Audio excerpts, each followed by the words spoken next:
Lightroom Conversation began as my own exploration of Nepali literature and a curiosity, really, to read stories written especially by women and populations that appear to be overlooked in the larger context of what Nepali literature is or should be. In this bite-sized news world, our conversations have always been purposefully long and deep.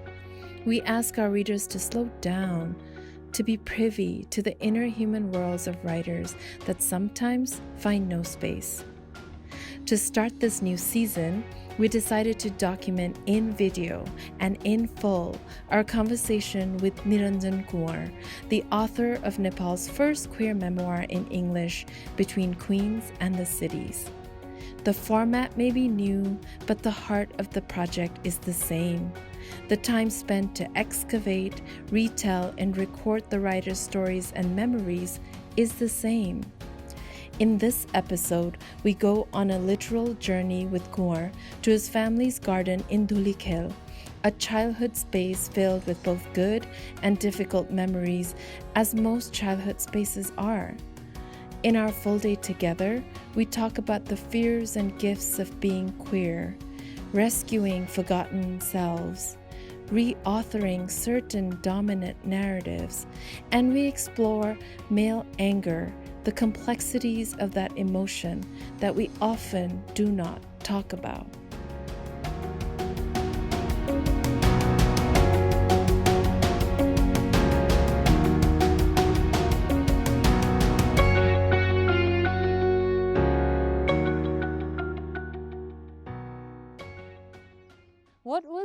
What was Niranjan like as a child? I'm curious. So a child भन्दा like I'm thinking of the different phases and एकदम बच्चा कि अथवा अलिकति ठुलो भएपछि like for example I started boarding school at 9 class 4 मा अनि the interesting thing is म बुढानीको गएको first day पनि I was so excited because to explore that I was like eager to say bye to my parents हुन्छ नि first day किनभने बुढानीको like boarding school plus एकदमै ठुलो जङ्गल जस्तो थियो नि त So मलाई चाहिँ बच्चैदेखि I had this एकदम adventurous streak पनि so मलाई चाहिँ कहिले गएर साथीहरुसित खेलौँ जस्तो भएको थियो के हैन so I remember एउटा त्यो भयो and even before that or later years बानेश्वरमा पनि पहिला खेतहरू हैन अनि so I was always running around like the neighborhood like with shopkeepers kids like अनि clusters of म फेरि or the other thing is my grandmother used to go to Chitwan त्यति बेला हाम्रो गाउँ थियो हैन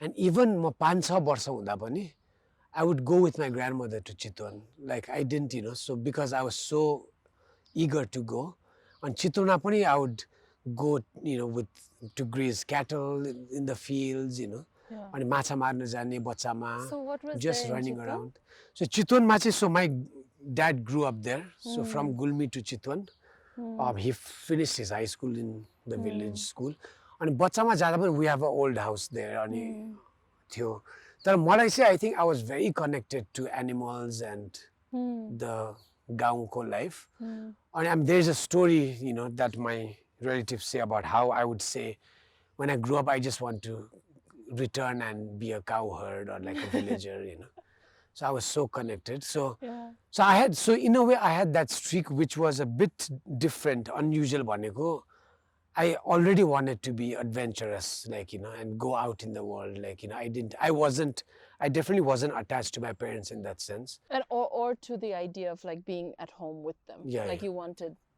sort of. And that could possibly be because I also have 2 younger brothers so maybe my parents were busy with them all of that so I was that but as I grew up पछि चाहिँ I have like 2 younger brothers and अरु सानो cousins पनि so I have a lot of younger cousins so I'm like the oldest son in the family although I have cousin sisters who are much older so मलाई पनि like I was known as just rallying up the little bhara bures and like playing a game with them अब त्यति बेला अब movies Bollywood पनि आइरा थियो हैन so I would do quiz for my भाइ बहिनीहरु so anyway organizing games Hahn so in that sense like एकदम रमाइलोको कुराहरु and like I remember lots of gatherings at home. And Yeah. What were these quizzes like? What would you ask them? so quiz say sometimes it was just like film oriented, like Bollywood quiz, like who was the hero of this film kind of. And कहिले काहीँ चाहिँ अलिक general knowledge पनि हुन सक्छ, like capitals of countries यताउति. So that, but then that memory अलिकति punctuated because I was in a boarding school. I also didn't have as much time with my cousins or at home. So I was like back and forth भनौँ न. तर बुढानीकण्ठमा पनि like I remember the early years was just bonding with friends. I think that's how I met people who read and and got into literature, so all of that. So त्यहाँ पनि रमाइलो कुराहरू, bonding with friends यताउति. Wait, before we go into बुढानीकण्ठ, you sort of like rushed through that part about you wanting to go to Gaon with your grandma. So this is your dad's mom? Yeah. And she's still alive, or? No, she passed away. And I've mentioned her in the book, like the year I left for the US. Oh, yeah, of course. And she's, you lived with her though? Yes, yeah. When you were younger, she lived with your family.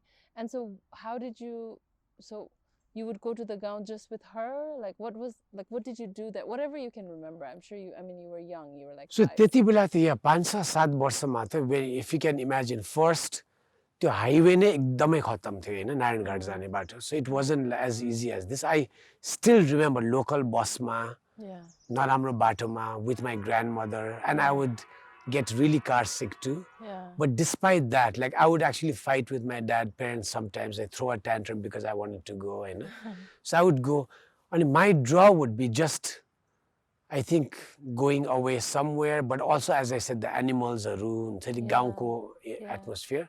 And for me, I remember त्यति बेला there was no electricity in the गाउँ, so I liked that, like, त्यो के अरे मट्टीतेलको लालटिन बाल्ने, लालटिन बालेर खाने, and like, some of the delicacies, like I think त्यति बेलाको, I don't know, खट्टे भन्ने, like त्यो भुजियामा घिउ मिसाउने. Oh, हामीले पनि खट्टे भन्छ.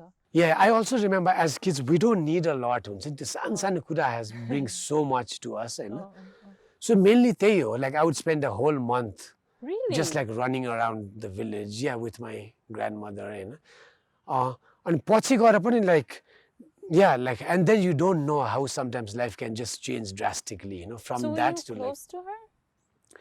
But as close as, I was comfortable with her, like she was loving यताउति, and so this is just you. Your brothers didn't go. It was like, it was this, that's so special though. Yeah. So like if you think about it, right?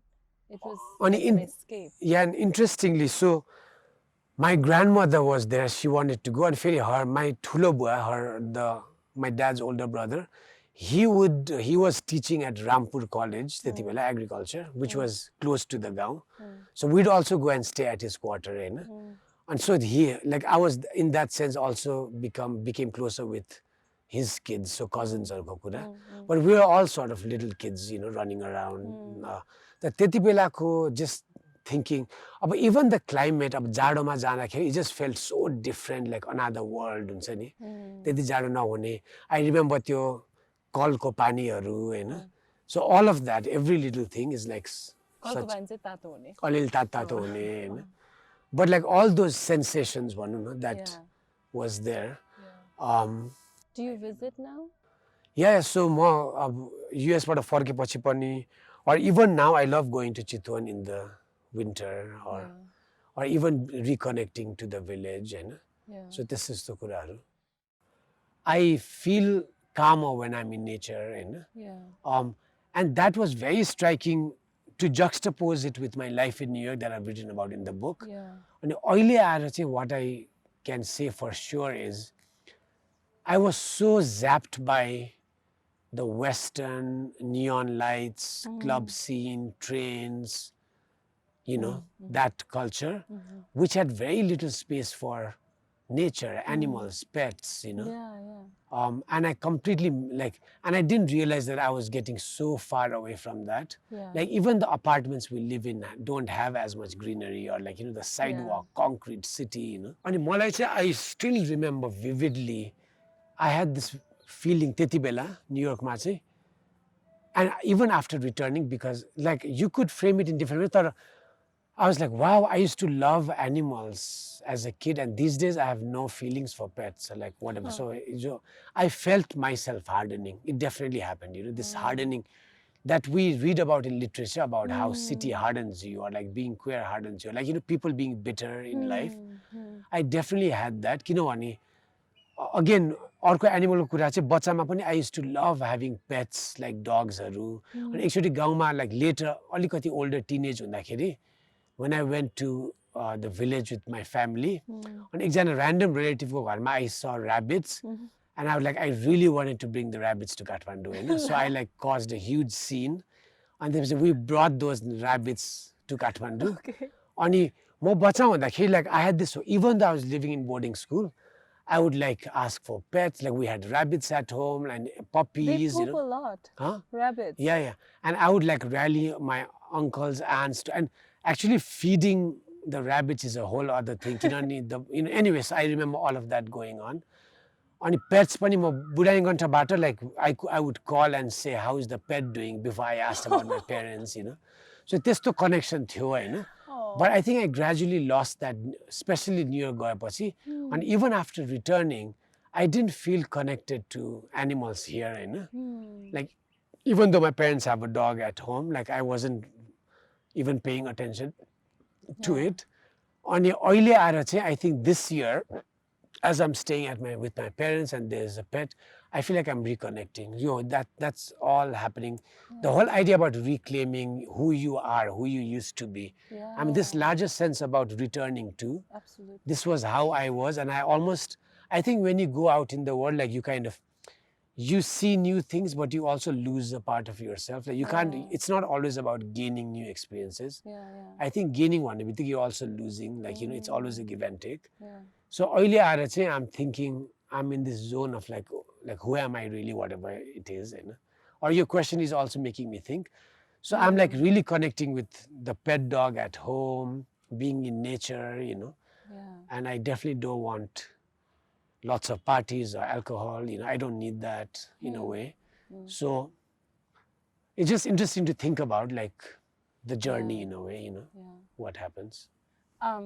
There's this one line in your book. You say sort of the things that you had forgotten, and you had forgotten about the gifts of being queer and the joy of being queer.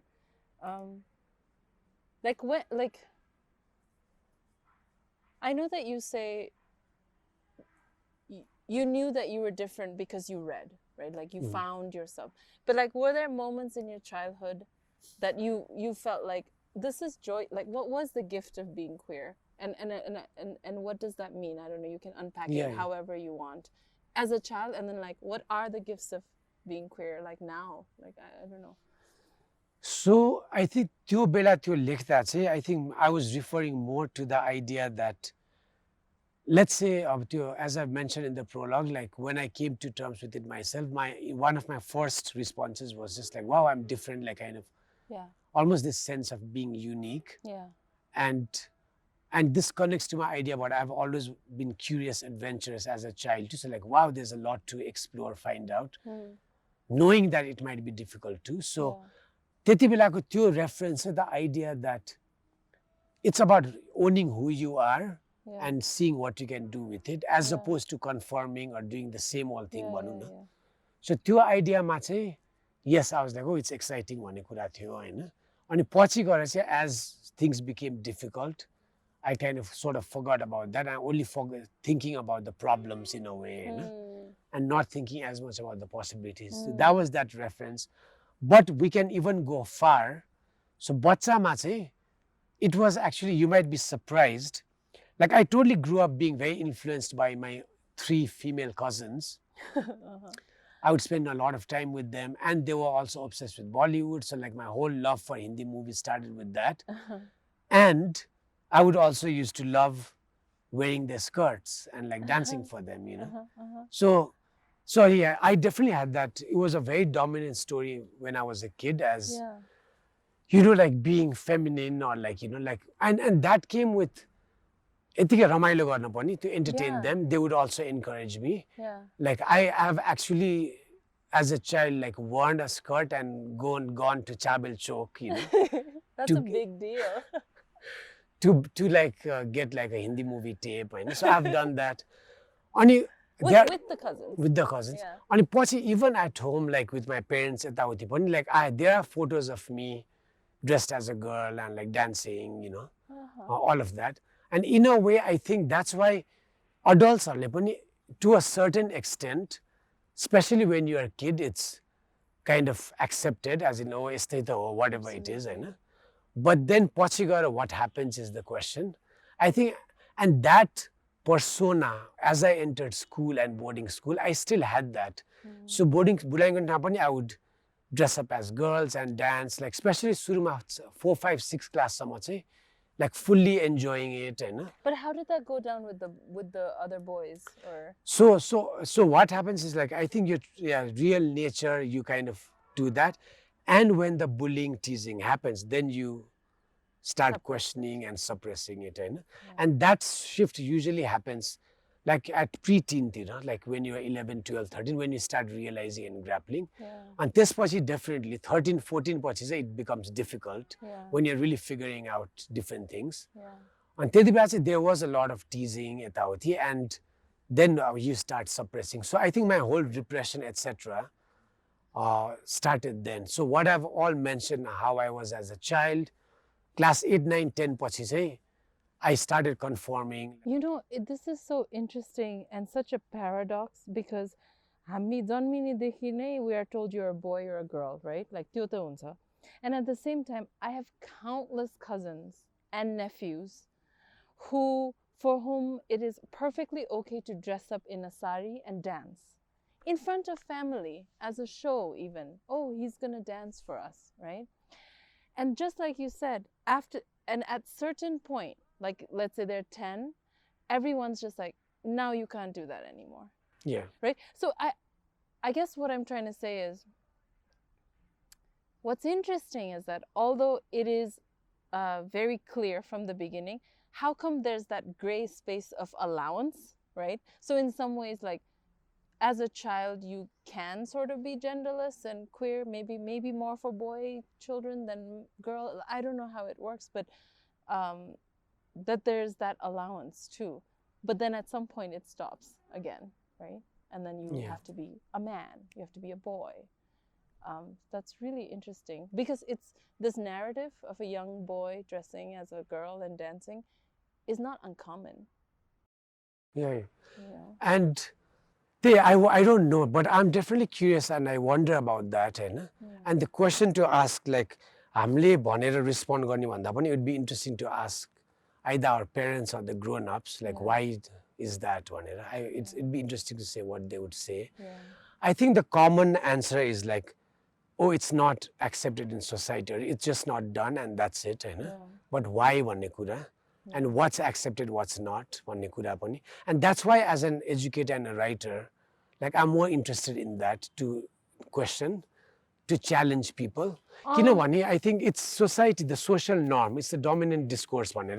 यसो गर्न हुँदैन, you are a man, men are supposed to do this, women are supposed to do this, it all feeds into. And अब कुरा गर्दै जाँदाखेरि eventually it's about like patriarchy and like oppression, like who does it benefit, so it goes to that zone. And I think people rationalize, like my family being now into Tibetan Buddhism, they rationalize it as like a reincarnation thing, or a life before he must have been a girl, and those are just remnants that are just in him now, and that might pass or whatever. Like, so that rationalizing is still there, even on a weird spiritual level. But I was thinking, for example, different ethnicities, like culturesमा पनि, you deal with it differently. So for example, when you're mentioning about your family, like, I feel like either indigenous or Janjati families, it's in a way more accepted in certain families. Like, for example, I'm thinking about your Maru Niko Chalan cha.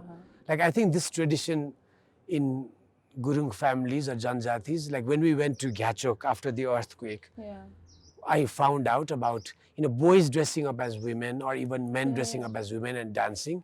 is actually an important cultural thing that certain people do that and it's celebrated. But again, how that fits into the larger conversation and the culture is, I don't know if it's investigated, you know. So again, it happens in certain spaces. यति बेला चाहिँ ठिक छ, okay. यति बेला यो ठिक छ, but like not in like real life, त्यस्तो खालको कुरा. But now we're really talking about embodying all of that and going out in the world to, I think, be your true self, whatever that means, you know. त्यसैले पनि to keep on asking these questions and talking is important, you know. What were, I was trying to think, like, you said you read stuff as a young kid. Like, what did you read or what did you see in like magazines, or like, was there anything that sort of affirmed like who you were, kind of, or that felt like promising, or you wanted, like, was there anything that you read or seen? So त्यो पनि अब again the reading पनि कहाँबाट सुरु भयो. For example, it might start as early as at home, you know, your grandmother reading, talking about like Mahabharata, Ramayana, like, you know, or we watching it, like this whole idea about stories, narratives. Like I remember, like I was quite taken early on, होइन. अनि के अरे, so I remember यो स्वस्थानी भन्ने चलन पनि, like every evening you read a chapter during this month, होइन. So I was also really into it, and I would actually read the parts. And now again, like I don't want to necessarily analyze or reflect on what was happening because there's still unknown. But I wonder, त्यति बेला नै that's opening possibilities, like, you know, like, oh, यस्तो भएको थियो, like, you know, God's chopping off heads, or like people reincarnating, becoming different. That immediately is a message that you can change your form, or travel somewhere else, or like have magic powers, you know. What does that mean for kids, you know? भन्ने कुरा is interesting. Until that gradually starts building into, then I encountered Western literature. That's a whole different thing. It's literally about different countries, you know, actually humans living very different lives. And that opens up different kinds of possibilities. अनि पछि चाहिँ, but I'm also thinking when you ask about reading, मलाई चाहिँ, again, the whole pop culture or Bollywood, I mean, मेरो टिनमा phase, like I've joked with certain friends saying, oh, I did my PhD in 90s Bollywood भनेर, होइन. And somebody actually thought it was true, and but I still say that, किनभने my 90s को Bollywood like A to Z थाहा छ भने जस्तै के. If you ask me 1993 मा कसले फिल्मफेयर अवार्ड बेस्ट एक्टर पायो, होइन, like Shahrukh Khan for Baazigar, you know. So I know that, you know. So त्यो चाहिँ I was literally like, I know it by heart. I was so into it, होइन. But these were just like magazines you were looking at, or like how, like TV? So TV, CV, तर this was before internet, for example, and by the way, I would buy every single Filmfare magazine from like for the few years, Filmfare movie भन्ने. So like I think it's all thrown out now. तर I would collect it. So every month को Filmfare I had it, you know. And it was, whether you call it reading pop culture, looking at glamour, or like or stars being themselves, you know. And also movies also opens up imaginations in a way. Like even fashion in that sense is about being something, someone else, that, you know. And all of that is queer in a way. So that was also going on. That was very much a part of my life. And with my certain close friends, like, and with the female cousins, we were all into Bollywood and movies, you know. So that was going on. And I also lost some of that after going abroad, you know. And now so again reclaiming it. So when you were looking at these magazines, were you looking at Shah Rukh Khan being like, oh, I want to be like him? Or like, was there any kind, what was the relationship? I like that idea of like glamour, right? It's sort of, it's a shift, it's a transformation, right? Like, I don't know, did you? Or with these cousin sisters of yours, like how? I mean, now I'm thinking what it was really about, other than sometimes just like it could just be teenage fixation, you know, where it's just that and nothing deeper in a way. Like you're just fixated on something, like obsessed with it, you know. And now I'm like, wow, like I used to watch all those terrible movies, or like, why did I listen to all those songs, you know? It's also, हाम्रो त्यति बेलाको 90s काठमाडौँमा चाहिँ, it was also because there was just a lack of anything else, you know? So अरू केही कुरै थिएन. Nepal didn't have Nepal TV. अब 6 बजे like 2-3 घन्टा हुन्थ्यो हैन. So अरू outlet छैन. So I think as kids growing up, teenagers, I'd never left the country, you know. So just to find that outlet somewhere about, like, I don't know what kids or teenagers need, and that's what I got and consumed, you know. But that's also, so त्यही हो in a way. As we're talking about this, I'm also thinking what Alok Vedmenon said. You're also in that workshop, I think. It's really stayed with me, and it's very powerful, you know, that question for queer people especially, and I think for any marginalized group, for women, I think it applies. What did you have to destroy in order to survive in this world? I think we all have to do that, and it's a sad thing, हैन? तर मलाई चाहिँ, even today, I know like what parts of myself did I really suppress or destroy or kill to just go through life, and whether I'll ever be able to reclaim it, Hahn? So I think my feminine side, I had to actively suppress. So I think your whole in this conversation, whether it's Bollywood, Filmfare, you know, like dancing as girls, like I think I have it in me. And I'm definitely not ashamed or whatever. Like if anything, and that relates to your other question about the gifts of being gay. It's like, I think it's a really cool, powerful thing. It's if an individual can be both a man and a woman, like, you know. Like that's a skill, like, you know. And I think if anyone could do that, that would be so great in a way. That's actually what's needed, I feel like, your world way, you know. The fluidity rather than the rigidity and the labels and, you know, fixed ideas. We need a lot of like connections, questioning. So part of that is, even I don't know, like I wonder if, oh my God, I haven't showed you some photos, like that'd be amazing. There was one time that I dressed up in drag in New York by a professional artist, and like that photo is not out publicly yet, but I've shown it to my friends.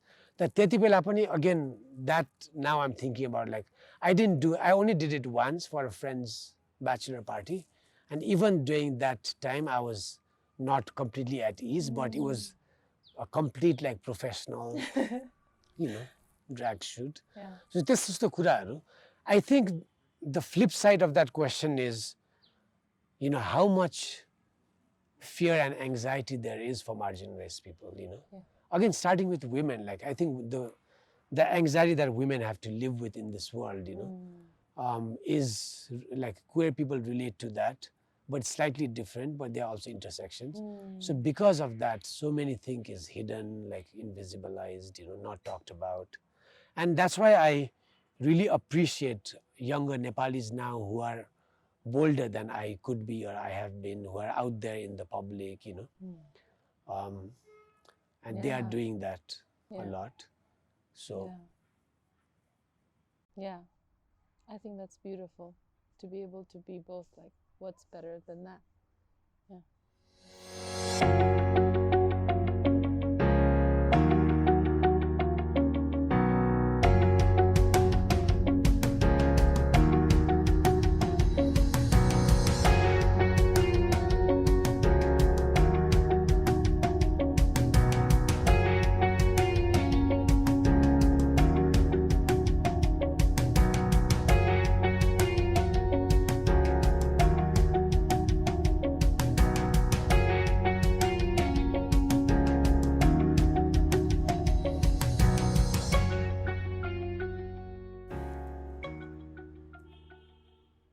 So I've been wanting to ask you,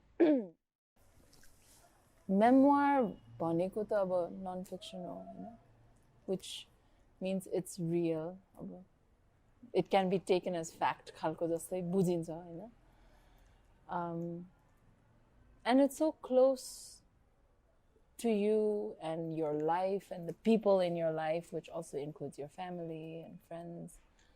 Like, I guess like mostly fiction lehera, even non-fiction lehe pani I can fictionalize it and always be like, well, it's fiction, right? So like, how do you, as a non-fiction writer, or for this memoir specifically, how do you know what to reveal, what to conceal? How do you balance that? So on revealing and concealing, the whole point, the whole main idea about why I wrote is to consciously be like, this story needs to be documented. It's like visibilizing it almost, right?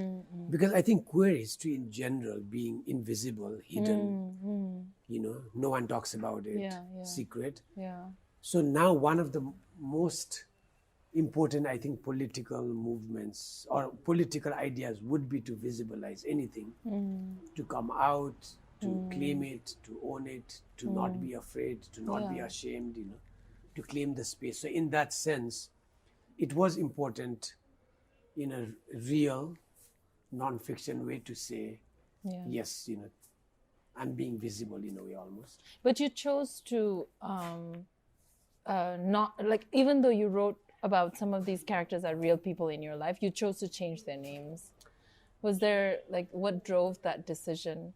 Because in part that's also fictionalizing to a degree, right? I think the decision to write about somebody comes with ethical issues, right? Like people may not be wanted written about.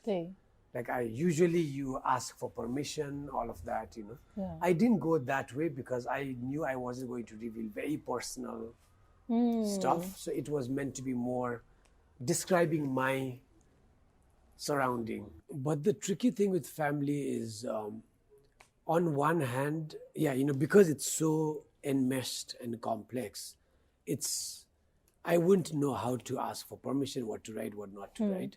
And again, the things I've included is usually more sensitive stuff. So there's already, issues around it. But then the interesting thing was, this leads to the question of why I wrote, and why was it important?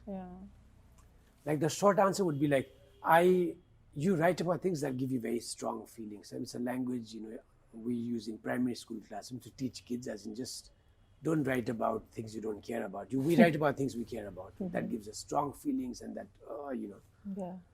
And especially during that phase as I was writing, let's say a transitional phase in my life, late 30s, whatever, when you're facing the big questions in life, the issues that really bothered me or that I was really thinking about had to do with certain, the family dynamics. And as I was writing it, I didn't even think as consciously about whether I should write about it. Like I just knew I had to, and it just came out. Like, so I wasn't thinking too much or even censoring myself, because it felt so much like it has to be written. The father character, though, like my experience of reading your memoir, when I got to the part where you wrote about the father character in the memoir, right? And sort of like his behaviors, how he is with his family. It's funny, I think I remember feeling as a reader like a little bit scared, and I don't know how much of it was like my own relationship to my own father and my family, but like I was scared of that father figure. And I don't know how much of that for you as you were writing or revising, like how much of that you concealed or embellished, or like how did you work with that character? Because there's I mean, you very explicitly talk about anger, right? Both your father's and your own, and maybe even your brother's. And I was very intrigued to, like as a reader, it really like pulled me in, because I don't think we talk about anger as much as perhaps we should. Like I really struggled in the sense, I remember being like having a lot of anger and just frustration, like, you know, despair, distress during those years. And it would just short circuit to just one person, you know what I mean? Like, even though he was so far away, like so there was a time when I got really hungry, for example, in New York, I would get angry at my father. Hungry, like physically hungry, you'd get angry. So I'm just giving you an example. If I missed a train, I would immediately think of my father and get like rage at him, you know. And that I knew was not quote unquote normal, because he's not even there. It's not his fault. So what is this about? So that needed investigation, you know. So what I'm saying is, when emotions don't get processed properly, or, you know, when there's repression, maybe, or when there hasn't been a history of talking about, so it's actually my repressed stuff coming out in a way. So in a way, I knew that I had to just understand it more or write about it, etc. And in some sense, it wasn't fair to him, and in some ways, it was my fault too. It's no one's fault, like just me being angry, you know. So it's in that different things interconnected. So it's basically writing being, you're putting things in front of you and sifting through it to understand it more, looking at it more, you know. So I think that's what that is in a way too. So, and then when I went to see a therapist, like some of it became a little visible, you know. But then, as I said, some of it was just my fault and my situation at that point, like just living in New York teaching was stressful. So I was just angry because of the circumstances, you know.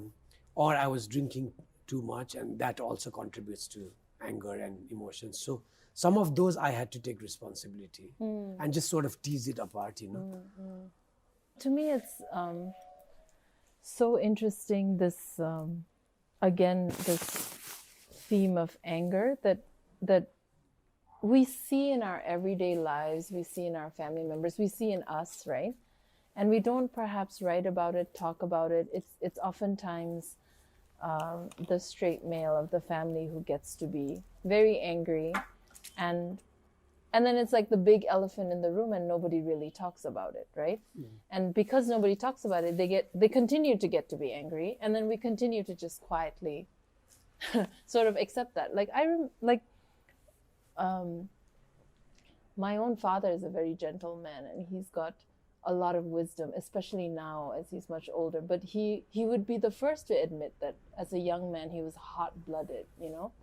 And in the village, his entire family was known to be like super angry, you know. His entire family. Yeah, just like this. Like, to me, to imagine a family that's just angry, like every member is just like, that's what they're driven by. That's how they move in the world. It's fascinating, like that it passes. So something in that passes down and passes across, right? Yeah, and I've really thought about that too, especially in my context, is like, why, like at that time that I was talking about, why did I have that rage, you know? And some of the answers are easier to understand, as in just because the world being unjust, or as a queer person there's no space, so I'm angry about that. And I've written a little bit about velvet rage, etc. That's easier to understand. But but I had more like deeper, like, you know, darker, like anger, hopelessness, despair, and so during those moments I've thought about, is it like how much of this is genetic or like chemical that I can't just change, you know, that I'm born with it? Because I was also known to be an angry child, like I would throw tantrums, etc. Like very angry, like somebody being like extremely, you know. So I was like, maybe it's something I can't control, etc. So I was thinking of that. But then I know about my father, I know about frustrations, all of that. So I'm still curious. Talking about the father character, there were moments of tenderness too, right? Like when he comes back to the room the next day, when he tries to say goodnight. You know, like that's a gesture, that's a language. Yes, maybe it's not enough, to undo or fix certain deeply seated sort of hurt. But in some ways, as we talked about early in the morning, like doing the best we can with what we have. Yeah. You know? And also there's this whole thing about, especially with your parents, like just forgiveness and acceptance, It's also easier to continue to stay angry and not have a relationship in some ways. Yeah. The harder thing is to choose to... Because it's easier to just blame, like you said. Yeah. Like, I'm angry because of this person. So I've been studying Vedic, not studying, but just like watching YouTube videos, trying to understand Vedic astrologies. Briefly, the 9 major planets, and when they say, or heavenly bodies, including the sun and the moon, and the 12 constellations, which are our, houses and all of that, and the interactions between them, right? So it's like so many possibilities, and something is passing, something is transiting, how when some certain planets come together, all of that. So just recently, Mars entered Aries, okay? Okay. So December 22, Mars transited to Aries. And that's considered one of the better transits because Mars rules Aries. Okay. And it's in its house, so it's like dignified. So, so sometimes when planets are in a house that doesn't suit them, their powers are debilitated. Whereas in other, it's like, more potent, dignified. Plus, if there are other planets, something else happens, etc. So it's a good thing, but Mars is a warrior planet. Okay. And Aries is a fire sign. Okay. So already you can think of connotations, what might happen. What does that imply? It's wild. It's going to be wild. Something like that. So my Tuesdays, my horoscope was try to avoid a hot-headed person in your family because this is not a good time. And on Tuesday, I had like a huge fight with my dad, and we were both hot-headed. And this could just be coincidence, whatever. But anyway, that happened, right? So that's like the specific connection, and I can tell you more about the implications here. But Mars, the good thing about Mars is it has a lot of energy. It's warrior. It like goes out. It gets things done. It defends. So I had this slight anxiety about this whole memoir, right? Especially because it's been a long time, and like my relationship with my dad has slightly shifted. It's better. When I was writing it, it was almost like I don't care about anything in the world. Like I literally felt like I'm leaving New York, so like anything can happen. So I was taking this big risk. So at that time, that's why I did not care about what I was writing. But that was so important that you did not care. Yeah, that I had to tell this story, Absolutely. and honestly, etc. Yeah. And later, again, the slight anxiety started, and it was still brewing. Even throughout the launch, etc., I was like, so I haven't told the full details to my dad, how he's going to take it, all of that. But then that's also kind of sad. It's like I've written this book, but I can't even share it, and like I can't even celebrate it. Like I have to be anxious about it, And that's the queer aspect about just the nature of the whole thing. But after Tuesday's blowout, it's almost like that anger ate up the anxiety. And I rose a few notches up, saying, I was able to rise above all of this. I feel like, at least for now, I have that stance, saying that I was able to own it more and like be almost like braver, as in, it's like... Instead of being... anxious, a little or scared, guilty, all of that. I was more fully like, okay, this... I mean, so...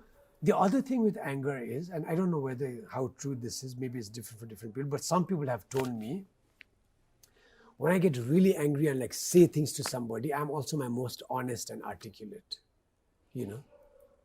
Maybe not always, but I say things that needs to be said, or, and people are like, oh, now I know, kind of, as opposed to trying to be diplomatic, polite. It's like you're kind of beating around the bush and not doing anything. So to get to the truth, heart of the matter, sometimes it's like anger is the shortcut or almost the right way. Maybe not in every circumstance, but especially with volatile situations. So for example, what I've written about in the book, during the visit, the outburst, Yeah. that was really the first time. So my entire, the distressing anxiety in New York, it needed an outlet.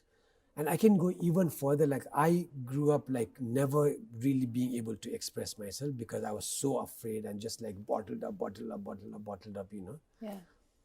And that continued throughout New York, I think. And what happened in New York was like, instead of having outlet, I found other things like alcohol, clubbing, I dancing, see. which again, the feelings were there, but like I was just here. Distracted. And later this became, you know, it was superficial, so it crumbled. So this really came up. And that needed an outlet.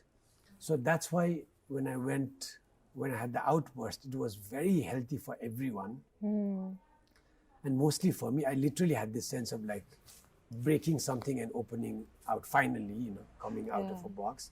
And my father too, I haven't written that part, but the next day he actually said this was the first time he'd seen this side of me. And especially as an adult, he was seeing me after 5 years, you know.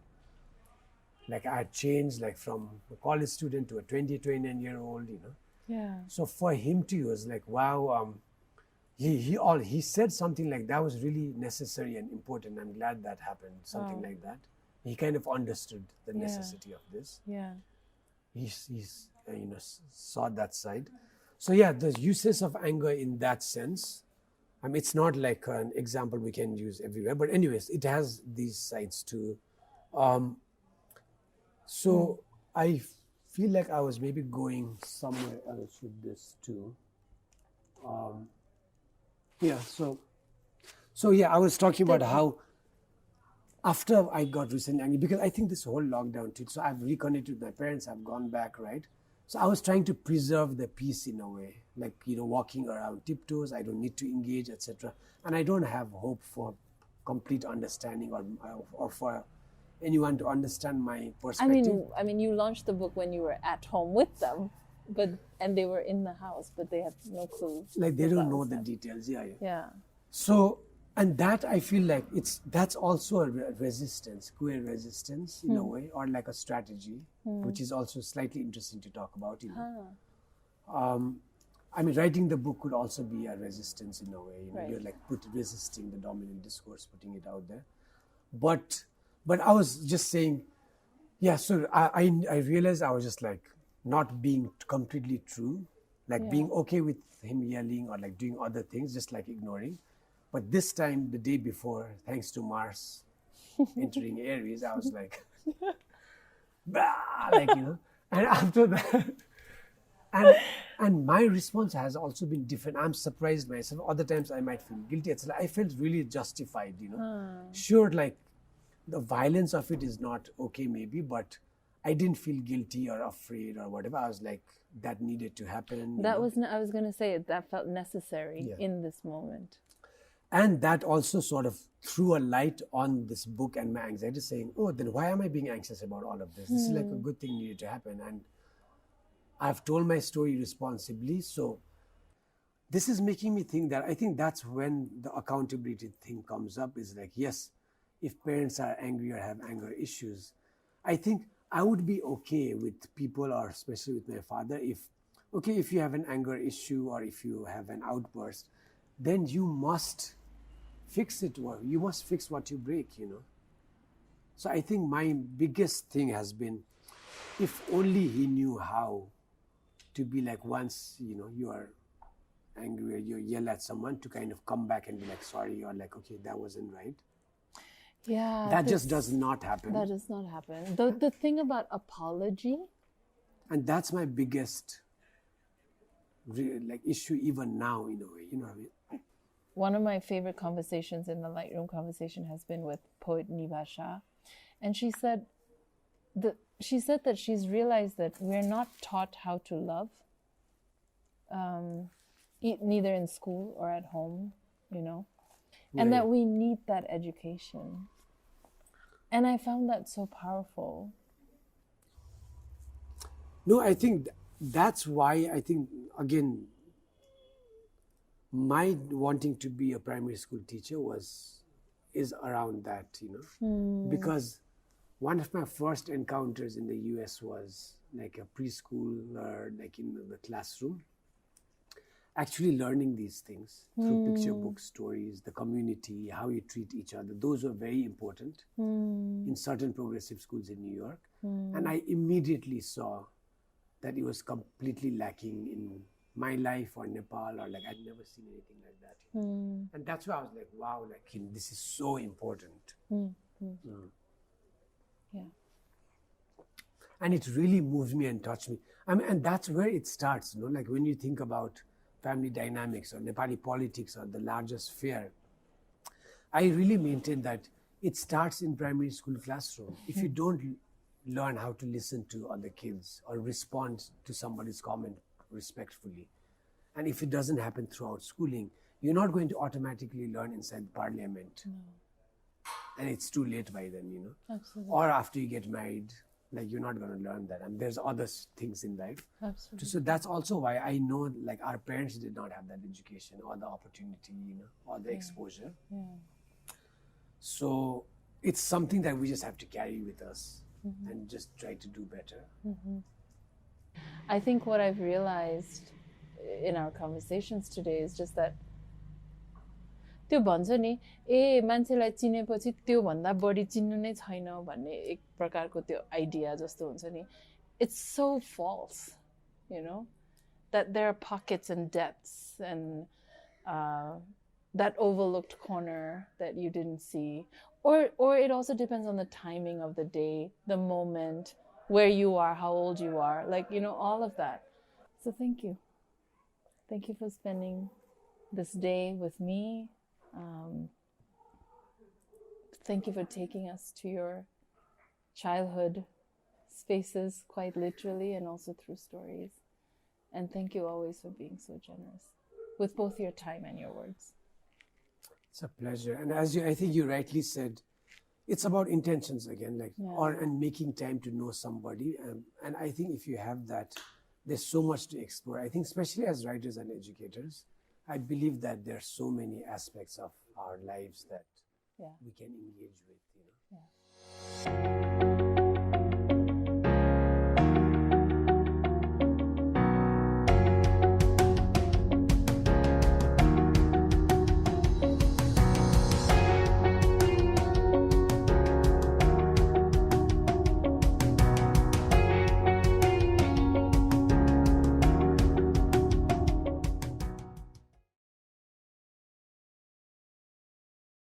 You two don't know what you have been missing.